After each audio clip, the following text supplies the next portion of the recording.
The wind howled over the plains like a living thing, carrying with it the smell of dust, sagebrush, and coming rain. The sky hung low, swollen with clouds that threatened to break at any moment. But the woman on horseback didn't look up. She'd been riding for 3 days straight, her body aching, her lips cracked, her eyes fixed on the horizon as if her very life depended on reaching it.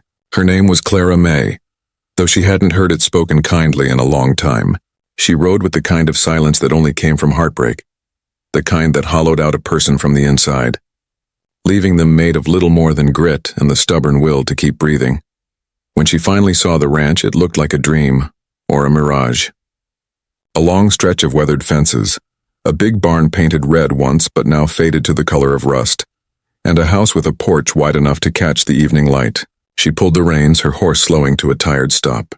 Her hands trembled as she dismounted, boots sinking into the damp earth. She didn't know if she'd be welcomed, but she didn't have anywhere else left to go. The man who came out of the barn was tall, broad-shouldered, and covered in dust. He walked with that slow, deliberate ease of a man who'd spent his whole life working the land. His shirt clung to him with sweat and dirt, and his eyes, gray as storm clouds, met hers without flinching. "You lost?" he asked, voice low, steady, the kind that rumbled more than it spoke. She shook her head. "No, sir. I came for the ad." He paused, wiping his hands on a rag, studying her with the wary patience of a man used to being disappointed. "The ad," he repeated. "You mean the one for a wife?" She nodded. Her throat ached, but she forced the words out. "I answered it 3 months ago. Clara May, from Missouri." The cowboy's expression didn't change, but something flickered behind his eyes. Surprise, maybe, or something softer. "You came all this way alone?" "Yes." She straightened her shoulders. "I had to." For a moment, the only sound was the wind pushing across the grasslands, whistling between the boards of the fence. The cowboy looked at her horse, ribs showing, one shoe missing, then back at her. "Finally," he said quietly. "Name's Colton Hart. I wasn't sure you'd come." She met his gaze. "I wasn't sure either." He nodded toward the house. "You best come inside. Storm's coming." The kitchen smelled like coffee and wood smoke. Clara sat at the table, hands folded tight in her lap, trying not to stare too long at the man across from her. He moved slowly, like someone who'd learned to do everything with intention, pouring coffee, setting down the pot, sitting opposite her with the weight of silence between them. "Wasn't expecting you," he said at last. "A lot of folks write. Most don't follow through." "Most folks never had a reason to run," she said quietly. Colton looked at her. Really looked this time. Her dress was torn at the hem, her hair tangled, her skin sunburned and wind-chapped. But her eyes were steady, fierce, the color of amber in the firelight. He'd seen that look before. On men dying in the saddle, on women burying their last child. It was the look of someone who'd already survived too much. "You got somebody after you?" he asked.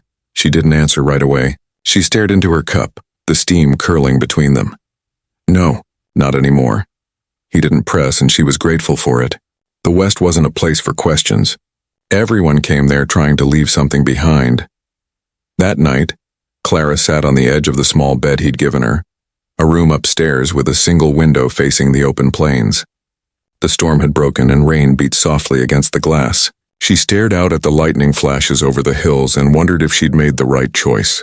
Marry a man she'd never met? Build a life out of nothing? Pretend the past didn't exist? She thought about the words in his letter, simple, honest words written in rough handwriting. Looking for a woman willing to make a home, not afraid of work, must be of good heart. She had clung to that phrase like a prayer, of good heart. But what did it mean to have a good heart anymore when the world had already broken hers? Morning came slow and golden. Clara woke to the sound of roosters and the smell of coffee. She went downstairs and found Colton already working, hammering new boards into the corral. His sleeves were rolled up, sweat glistening on his arms, every movement purposeful. She stood on the porch watching. He didn't look up right away, but when he did, his eyes softened just a little. "Did you sleep?" "A little." "Good. You'll need it. We got fences down and cattle to move before noon." She hesitated. "You still want me here?" He set the hammer down, walked toward her, and for a moment she thought he might smile, but he didn't. Instead, he said, "I wouldn't have asked if I didn't mean it."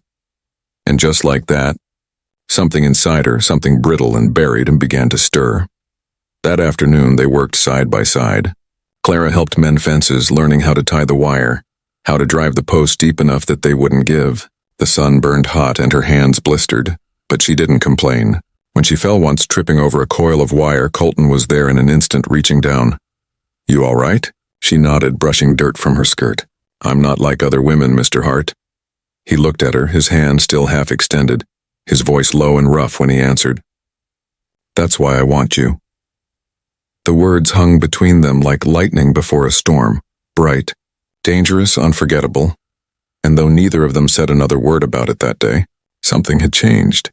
A line had been crossed. For the first time in a long time, Clara felt alive again. The storm rolled in from the north like a beast. It came fast, swallowing the sky in black clouds, tearing through the open plains with a violence that made the very earth tremble. By dusk, the wind howled across the Hart Ranch, bending the trees, rattling the shutters, and driving the cattle into a panic. Lightning ripped through the heavens white and wild, lighting the land like the flash of a gun. Inside the barn, Colton and Clara worked side by side, fighting the storm as if it were a living thing, determined to undo everything they'd built that day. Clara's dress was soaked through, her hair plastered against her face, her hands raw from pulling at ropes slick with rain. She could barely see, barely breathe, but she didn't stop. Colton shouted something over the roar of the wind, his voice barely carrying, his eyes fierce and alive. "Get them inside," he yelled, pushing a terrified steer toward the stalls. She nodded, too breathless to speak, and did what he said. She moved like she'd been doing it her whole life. No hesitation, no fear. The mud clung to her skirts, the wind whipped at her body, but she kept going. When the last of the animals was safe, they slammed the barn doors shut, the sound echoing through the storm like the end of a battle. For a moment, they both just stood there, panting, dripping, alive. Colton looked at her, his chest heaving. "You didn't quit," he said. She pushed wet hair from her face and looked him straight in the eyes. "Wasn't raised to quit." He stared at her for a long time. Rainwater ran down his temples, his jaw clenched. In that moment, with thunder shaking the ground around them, something passed between them. A fierce, wordless recognition.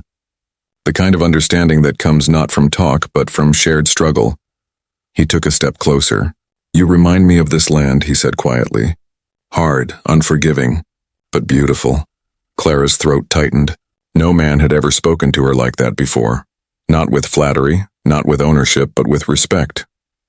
Her voice trembled when she answered, "The land don't love easy, Mr. Hart." Colton smiled then, the smallest, saddest smile she'd ever seen. "Neither do I." The wind battered the roof all night, but the storm wasn't the loudest thing in Clara's mind. She couldn't stop thinking about the look in his eyes, that strange, quiet hunger, that loneliness she recognized too well. The next morning, the world smelled like rain and mud and life. The storm had broken. Sunlight poured over the plains, turning every puddle into gold. Clara walked outside barefoot, her skirts hitched up, the cool earth soft beneath her feet. Everything felt clean, washed new. She found Colton by the river repairing a fence that had been torn loose by the floodwater. He didn't see her at first. She watched him for a long time, the way his muscles flexed as he worked, the quiet patience in every movement. He didn't hurry. He never did. That was what she was learning about him. He moved slow but steady. A man like that couldn't be shaken, only tested. "Need a hand?" she called out. He turned, surprise flickering in his eyes. "You don't rest, do you?" She shrugged, smiling a little. "Never saw the use of it." He nodded toward the pile of fence posts. "Grab one," she did. Together they rebuilt the fence in silence, the rhythm of their work speaking more than words ever could. Every time their hands brushed and passing a nail holding a board, something sparked. Small, electric. Neither said a word about it. After a while he said, "You work like you've been doing this your whole life." She paused, wiping sweat from her brow. "I've worked my whole life. Just not like this." He didn't ask what she meant. She was glad for that. Some things didn't need explaining. That evening they sat on the porch watching the sunset burn red across the horizon.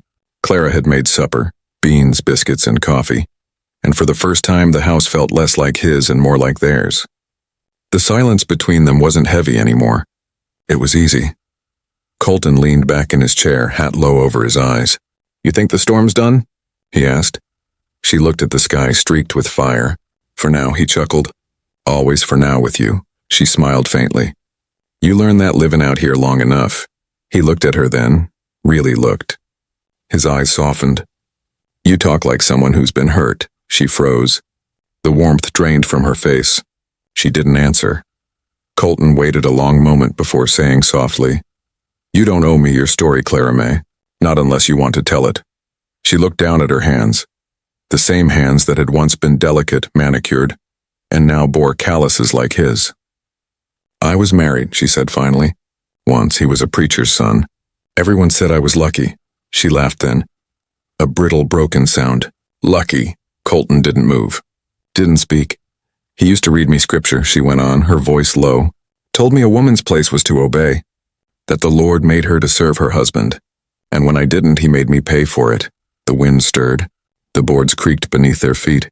Colton's jaw tightened. One night he went too far, she whispered. I ran, didn't look back. For a long time, there was nothing but silence. Finally, Colton said, You ain't got to be ashamed of surviving. She met his eyes, and for the first time since she'd arrived, she saw something there that looked like understanding, not pity, not judgment, just quiet strength. You believe in God, Mr. Hart? She asked. He looked out at the horizon. I believe in right and wrong, he said, and I believe a man ought to protect what's worth keeping. That night, Clara dreamed of thunder again. But it wasn't the storm outside that haunted her. It was the storm inside her. When she woke, the house was quiet. She went downstairs and found Colton sitting at the table, cleaning his rifle. There was something different in his face, harder, more serious. What is it? She asked. Riders came through town, he said. Someone's been robbing stagecoaches between here and Dakota Pass. Folks say it's an old gang out of Kansas. And you think they'll come this way? He nodded slowly. Sooner or later, they always do. The air shifted. Clara felt the same fear she'd lived with for years, that sense of danger coming closer, of peace being a temporary thing. You ever shot a gun before? Colton asked quietly. She shook her head. No, but I'm not afraid to learn. He studied her, then pushed the rifle toward her across the table. Then you'll learn today. By noon, she could hit a bottle off a fence post from 20 yards away. He taught her with patience, never raising his voice, never laughing when she missed. Each time she pulled the trigger, the sound echoed across the plains, sharp, powerful, freeing. When she finally hit the bottle dead center, Colton smiled, just a little. You got a steady hand. You make a good teacher, she said, setting the rifle down. His eyes lingered on her, longer than they should have. You make a good partner, her heart skipped. She didn't know what to say. That evening, as the sun went down and the wind began to stir again, Clara stood on the porch and looked out at the horizon. She could feel something changing. Something she couldn't name yet, but it was there, pulling at her chest like the first tug of a storm. Colton stepped out beside her, his presence quiet but grounding. You ever think about leaving? He asked softly. Once, she said. But where would I go? He nodded slowly, his gaze fixed on the far hills. Some folks run from their past. Others build something strong enough it can't follow. She looked at him then, her voice barely a whisper. Which one are you, Colton Hart? He didn't answer right away. After a long moment, he said, Guess I'm still trying to figure that out. They stood together in silence until the last of the sun disappeared. Neither spoke of it. But they both knew the real storm hadn't come yet. The morning came quiet. Too quiet for the plains. The kind of quiet that sets a man's nerves on edge and makes the horses restless. Colton noticed it first. The way the wind had died. The way the air hung heavy like breath held too long. Even the birds had gone still. Something was wrong, and he could feel it deep in his bones.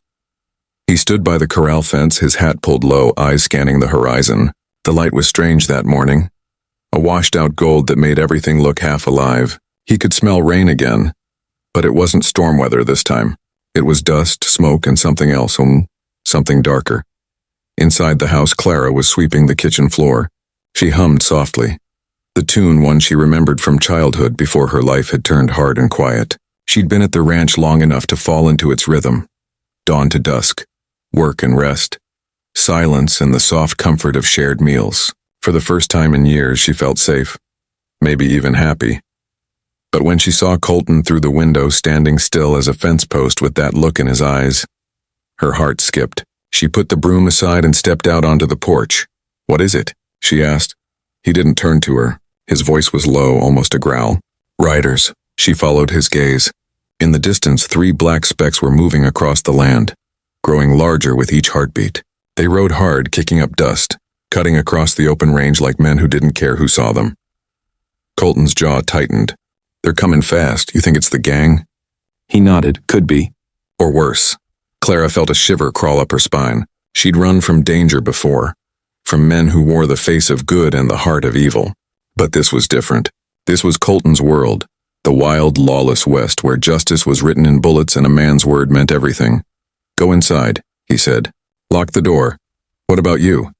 I'll meet him. The riders came thundering down the hill, 3 of them, rough men, hard faces, guns slung low. The leader rode a black horse with a scar across its flank, and his grin was the kind a man earned after too many fights and too few prayers. Well, I'll be damned, he called out, as they slowed near the fence. Colton Hart. Didn't think you were still breathing. Colton didn't move. Depends who's asking. The man laughed, a sound like gravel. Don't play dumb. You know me? Colton's eyes narrowed. Clyde Marin. That's right. Clyde leaned forward in his saddle. Heard you got yourself a nice spread out here. Good cattle, plenty of land. Hell, I even heard you took in a woman. Colton's hand twitched near his holster. You best watch your mouth. Easy, old friend. Clyde's smile widened. We ain't here for trouble. Not yet. But Clara, watching from the window, saw the lie in his smile. She knew that kind of man. The ones who spoke calm before they burned everything to the ground. Colton said, You've got 5 minutes to tell me what you want. That's generous, Clyde said, swinging down from his horse. The other 2 followed. Truth is, we're just looking for a place to rest. Maybe a meal, maybe something worth taking. Colton stepped forward, his voice cold. You won't find that here. You sure? Clyde said. I heard Hart Ranch used to be rich land. Maybe it still is. His eyes flicked toward the house. And maybe there's something even prettier inside. Colton moved faster than most men could think. His revolver was in his hand, the barrel glinting in the sunlight. Don't, he said, his voice low, deadly calm. Clyde raised his hands, grinning. Easy, partner. We're just talking. Then talk somewhere else. After they rode off, laughing but not looking back, Clara came out to him. You know him? She asked. Colton nodded slowly, holstering his gun. Used to. We ran cattle together years back, till he turned to stealing them instead. Will he come back? Colton's eyes were on the horizon. Men like him always do. Clara's hands trembled, but she hid it. She'd lived her life under men's threats before. She wouldn't live that way again. That night she couldn't sleep. She lay awake listening to the wind, the creak of the old house, the sound of Colton walking the porch outside. She could picture him there, rifle in hand, eyes sharp, every muscle alert. Not because he was afraid, but because he'd already decided that whatever came, he'd face it standing. She got up, wrapped a shawl around her shoulders, and stepped outside. You should be in bed, he said without turning. So should you. He gave a soft huff of laughter. Somebody's got to keep watch. She walked closer. You think they'll come tonight? Don't know, but I'd rather be ready. They stood together under the moonlight. The sky was pale silver, the stars cold and clear. In the distance, a wolf howled. I've been thinking, Clara said after a long silence. All my life I've been running from men like Clyde Marin, the kind who take and destroy. But maybe this time, I don't have to run.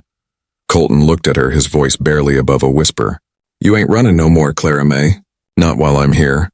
She felt something tighten in her chest, not fear, but something deeper, something fierce. She looked at him, really looked, and saw the truth of him. Not just a cowboy or a rancher, but a man who'd chosen to stand between her and the world. And for the first time in her life, she felt what safety truly was. The next morning, before dawn, the ranch dog started barking. Colton was already out of bed when he heard the sound. Low growls, then frantic barking. He pulled on his boots, grabbed his rifle, and stepped outside. The air was cold, sharp. The moon still hung in the sky. Out beyond the fence line, he saw movement. Shadows. 3 of them. They were back. He turned toward the house, calling out, Clara, stay inside. But Clara didn't listen. She was already at the door, a lantern in one hand and the rifle he'd taught her to use in the other. You can't fight him alone, she said. He opened his mouth to argue, but then he saw the fire in her eyes, the same fire that had burned there that first day. when she'd ridden through the storm and refused to fall. He didn't argue. "Stay behind me," he said. The men came fast, Clyde in front shouting, his horse kicking up dirt. Behind him, the others drew their guns. The world exploded in noise. Gunfire cracked through the dawn, echoing off the hills. Smoke filled the air. Colton fired once, twice, and both shots clean, steady. One man fell. The other turned tail and ran, but Clyde didn't. He rode straight at the house, shouting, "You think you can hide behind that woman, Colton? You think she'll save you?" Clara lifted the rifle. Her hands didn't shake.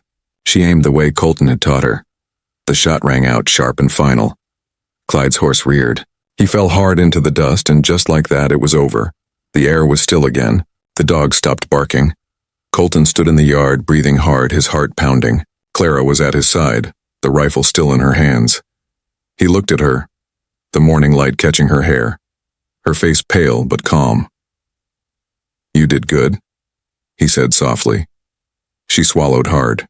"I didn't want to. I know." He took the gun from her gently, setting it down. "But sometimes the West don't give you a choice."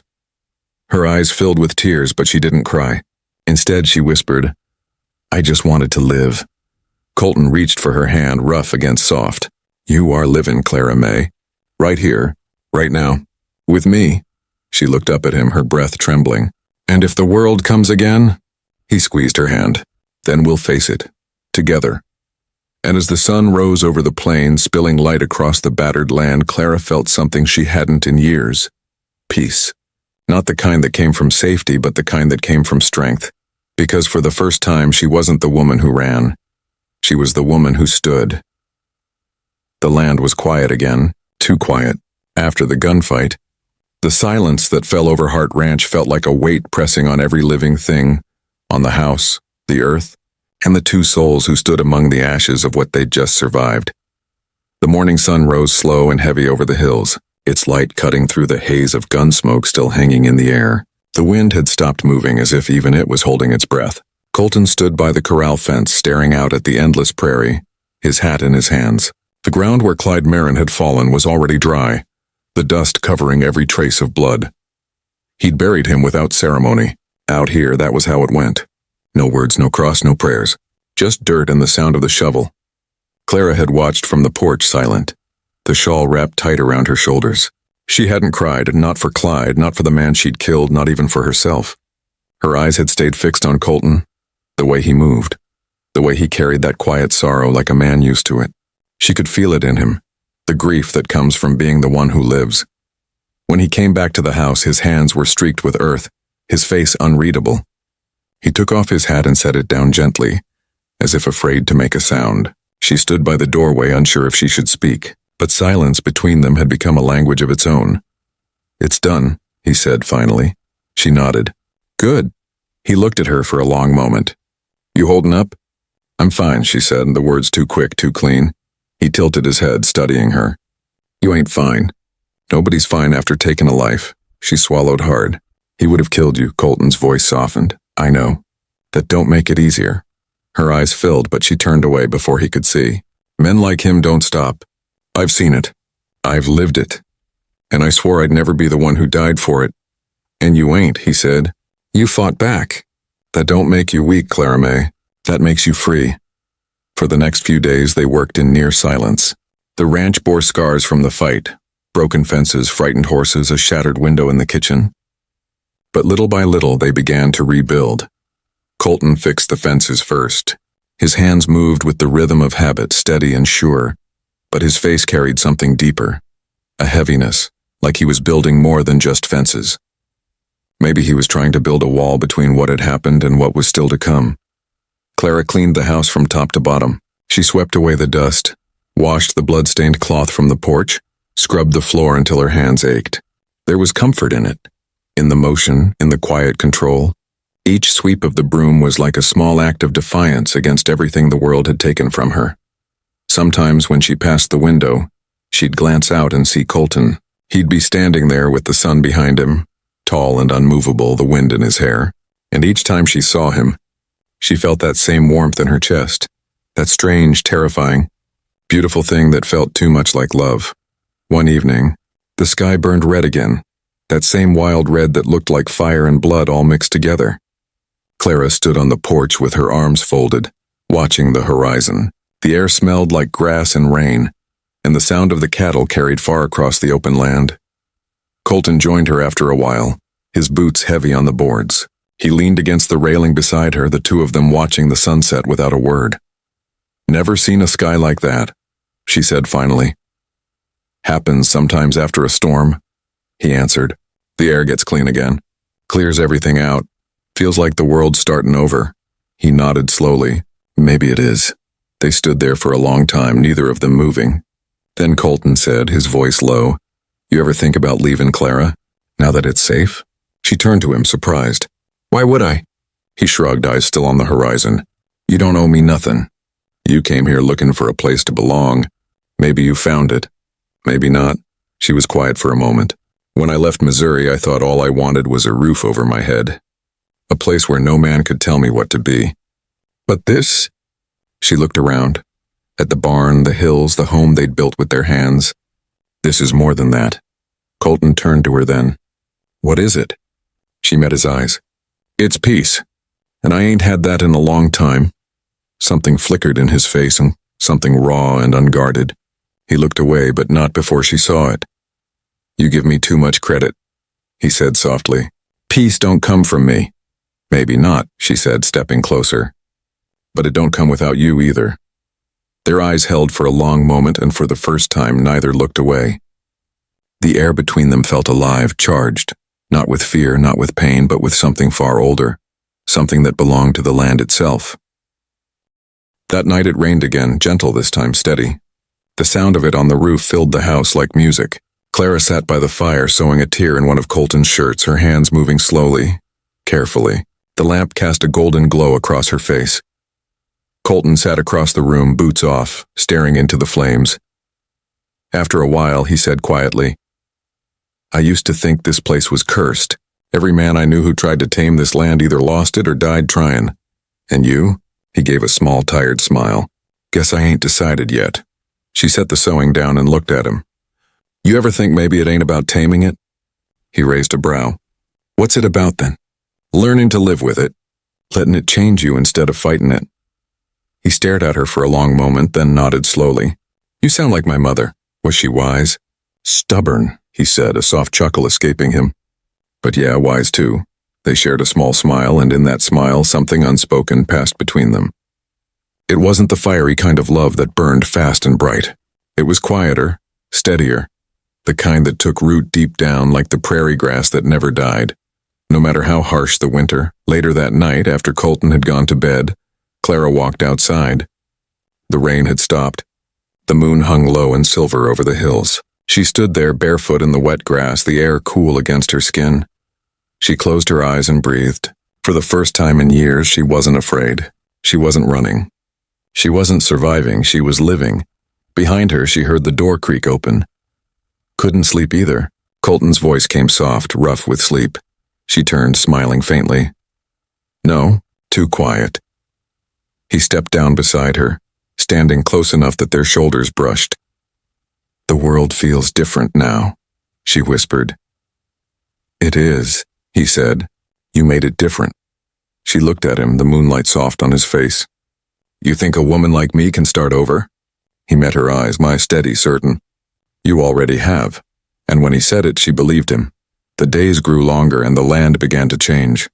The harsh winds of spring softened, giving way to the warm breath of summer. Grass rolled across the plains like a green ocean, and the air carried the scent of wild sage and river water.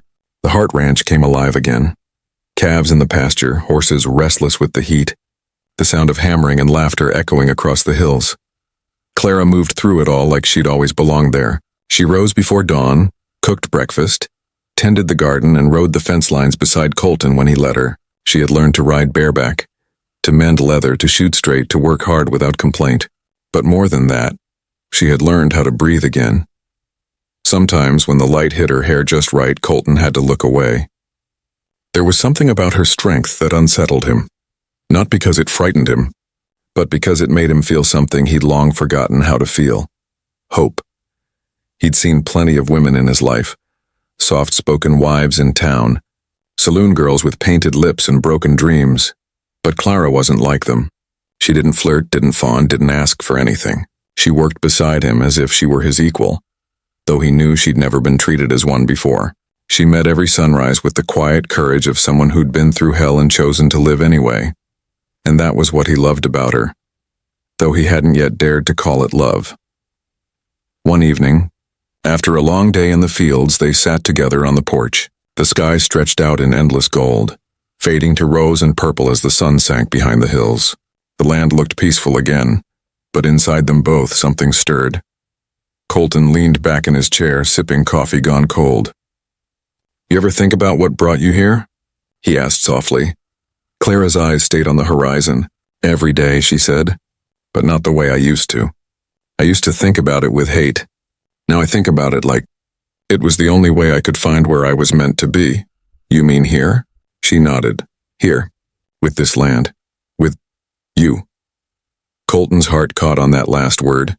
It was quiet, barely there, but it landed like a bullet. He looked at her, and for a long time neither spoke. "I don't deserve that kind of grace," he said finally. She smiled, a small, sad smile. "Neither do I. Maybe that's why it works."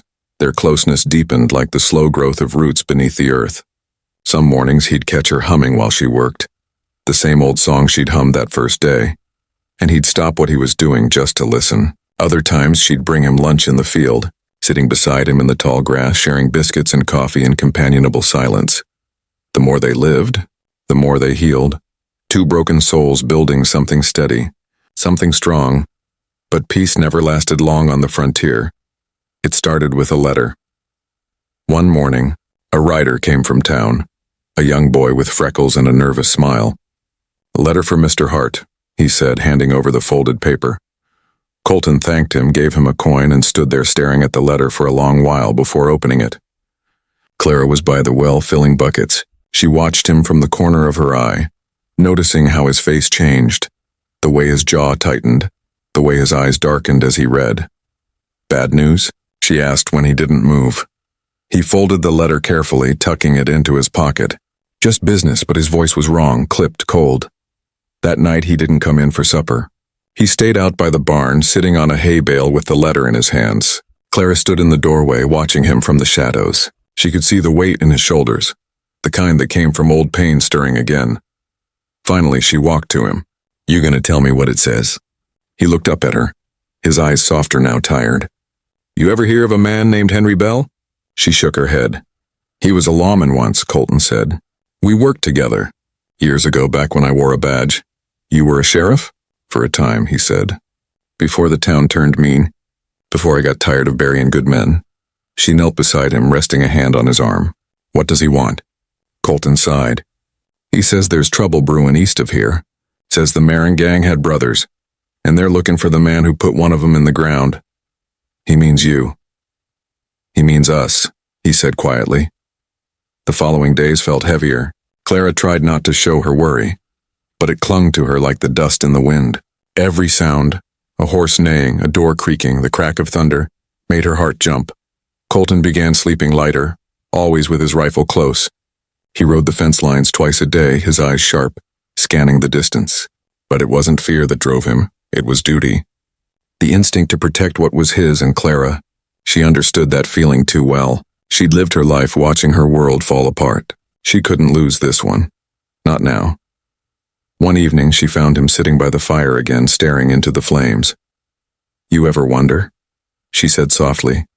"Why life don't let us rest?" He looked up at her. "Because rest's for people who ain't lived through hell." She smiled faintly. "Then I guess we're both wide awake." He chuckled under his breath, a sound rare and warm. "You got a way of saying things that hit harder than a bullet." "You got a way of hearing 'em," she said. Their eyes met again, and something shifted. The air between them thickened, heavy with everything they hadn't said. Colton reached out, brushing his fingers lightly across her hand. She didn't pull away. "Clara," he said quietly, voice almost breaking. "I don't know what tomorrow's gonna bring, but I want you to know, you ain't just a woman who showed up on my porch. You're the reason this place feels alive again." She felt her throat tighten. "And you're the reason I stopped running." His hand moved up, tracing the side of her face, his touch rough and tender all at once. She closed her eyes, leaning into it, and for the first time he kissed her. Slow, hesitant, filled with all the words neither of them knew how to say. It wasn't the kind of kiss born of lust or impulse. It was the kind that came from two hearts that had been wandering for too long and had finally found home. The next morning, everything felt different. The world looked brighter, the sky clearer. Even the wind seemed to whisper softer. But peace on the prairie never came without warning. As the sun rose, Clara noticed movement by the ridge, dust clouds, faint but steady. She ran to the barn. "Colton!" He came out instantly, rifle in hand, eyes narrowing at the sight. "They're coming." "How many?" "4. Her stomach twisted. "The brothers." He loaded the rifle calmly, his face unreadable. "Stay inside, Clara. I'm not hiding," she said. "Not this time." He looked at her, really looked, and saw the same fierce determination that had carried her across miles of desert, through storms and heartbreak. He nodded once. "Then you stay close." The riders drew near, their shadows long against the rising sun. Dust swirled around them like smoke. And in that moment, as the land trembled beneath the pounding of hooves, Clara realized something powerful. She wasn't afraid anymore. Because this time, she wasn't fighting to survive. She was fighting for the life she'd chosen. The morning the brothers came was the kind of morning that didn't belong to peace. The sky was too still, the light too sharp, the wind carrying that strange metallic scent that always came before blood was spilled. Out on the ridge, 4 riders cut dark silhouettes against the rising sun, shapes that moved slow, steady, like men who had already decided what must be done. Colton Hart stood by the gate with his rifle in hand, hat pulled low, boots firm in the dirt. Beside him, Clara May stood tall, her hair pulled back, eyes steady. She wasn't trembling. Not this time. Not like the woman who had once run from pain. That woman was gone. The one standing here was carved from the land itself, weathered, strong, unbreakable. Colton glanced at her once. "You sure about this?" She met his gaze. "You told me I wasn't running no more." "I meant it." He gave a slow nod, pride flickering across his tired face. "Then whatever comes, we face it together." "Together," she said softly. And the word, simple as it was, felt like a promise. The riders stopped just beyond the fence line. Their leader dismounted first, tall, broad, his face burned by sun and time. He looked older than Clyde had been, but his eyes carried the same cruelty. "You Colton Hart?" he called out. Colton didn't move. "Depends who's asking. Name's Silas Marin. Clyde was my brother." Clara felt her stomach tighten. She'd seen that look before, the kind of cold fury that didn't burn out until it destroyed something. "Sorry for your loss," Colton said, voice even. Silas spat into the dirt. "Don't sound like you mean it." Colton's eyes stayed steady. "He came here armed." "Made his choice," Silas smiled, as a sharp, dangerous smile. "And now I'm making mine." He nodded to his men. 3 rifles lifted. Colton raised his own, calm as ever. "You don't want this, Silas. You took my blood," Silas growled. "So I'll take yours." The world went silent, just wind and the creak of leather, the distant cry of a hawk. Clara could feel her heart beating like the hooves of a stampede. Then the first gun fired. The explosion of sound shattered the morning stillness. Birds scattered from the trees. Bullets tore through the air, kicking up dirt, splintering fence posts. Colton fired back, his aim sharp. Years of experience in every movement. One of the brothers fell from his horse, the sound of his body hitting the earth lost in the chaos. Clara dropped to one knee behind the trough, returning fire just like he'd taught her. Her hands were steady, no hesitation, no panic. Silas's men spread out, trying to flank them. Colton yelled, "Stay low!" She nodded, firing again. Her shot hit true, and one more man fell. Smoke filled the air. The sharp smell of gunpowder burned her throat. The sound of the wind mixed with the echo of gunfire, the cries of horses, and somewhere beneath it all, the sound of her own heartbeat. Steady, alive. Then came silence again. Clara peeked over the trough. Only Silas was left, crouched behind a broken fence post. "End this, Silas," Colton shouted. "No need for more dying. You killed my kin," Silas roared back. "You think I'll walk away?" Colton stepped forward, gun raised. "I ain't asking you to walk. I'm telling you to stop." Silas fired again, the shot grazing Colton's arm. He stumbled, pain flashing across his face, but his aim never faltered. Clara gasped, moving toward him. "Colton!" He gritted his teeth, shaking his head. "Stay back." She ignored him, crawling forward through the mud, her hands scraping the dirt. Silas rose from behind the post, his gun aimed at Colton's chest. "No," Clara shouted, raising her rifle. The two guns fired at the same time. The world froze. Silas fell first, the echo of the shot rolling across the plains. He hit the ground with a thud that seemed to shake the very air. Colton staggered backward, the rifle slipping from his hands. Clara dropped hers and ran to him, catching him as he fell to his knees. "Colton, no. No, stay with me." His hand pressed against his side, blood seeping between his fingers. "Just a graze," he whispered, though she could see it wasn't. She held him tighter, tears spilling down her cheeks. "Don't you dare lie to me." He gave her a weak smile. "You got good aim." "So do you," she said, her voice breaking. "But you're gonna hold on, you hear me?" He looked up at her, eyes glassy but still clear, still Colton. "I told you, I'd protect what's worth keeping." She shook her head, sobbing. "You already did. Now you let me protect you." His hand found hers, squeezing weakly. "Clara May, you were the only thing I ever did right." And with that, his body went limp against her. The next hours passed in a blur. Clara dragged him into the house, tore strips of cloth for bandages, pressed them against the wound until the bleeding slowed. She prayed, not to the God her first husband used to preach about, but to something older, something that lived in the land and the sky. "Don't you take him," she whispered through her tears. "Not after all we've been through. Not after he finally learned how to live." The storm broke again outside, rain pounding against the roof, thunder rolling low. But inside she worked by lamplight, refusing to give in to despair. She cleaned the wound, fed him water when he stirred, whispered to him when he drifted in and out of sleep, and slowly, through the long night, the color returned to his face. His breathing steadied. By dawn he was alive, weak, but alive. When his eyes finally opened, she was still sitting there holding his hand. He looked at her, voice rough as gravel. "You didn't quit," she smiled through tears. "Wasn't raised to quit." He chuckled softly, the sound breaking the silence like the first sunlight after rain. "You're something else. Clara May," he said. "So are you, Colton Hart." The land healed slow, the way it always did after bloodshed. The rain washed away the dirt. The wind carried the smoke, and by the end of summer, grass had grown again where the fighting had been. Colton never fully recovered his strength, but he didn't need to. The work still got done, together. They mended what had been broken, both on the ranch and inside themselves. And one evening, as the sun dipped low and the sky turned gold, Colton sat on the porch beside Clara, his arm around her shoulders. The air smelled of hay and wildflowers. "You ever think," he said quietly, "that maybe all this was meant to be?" She leaned her head against him. "If it wasn't, I'd still be running."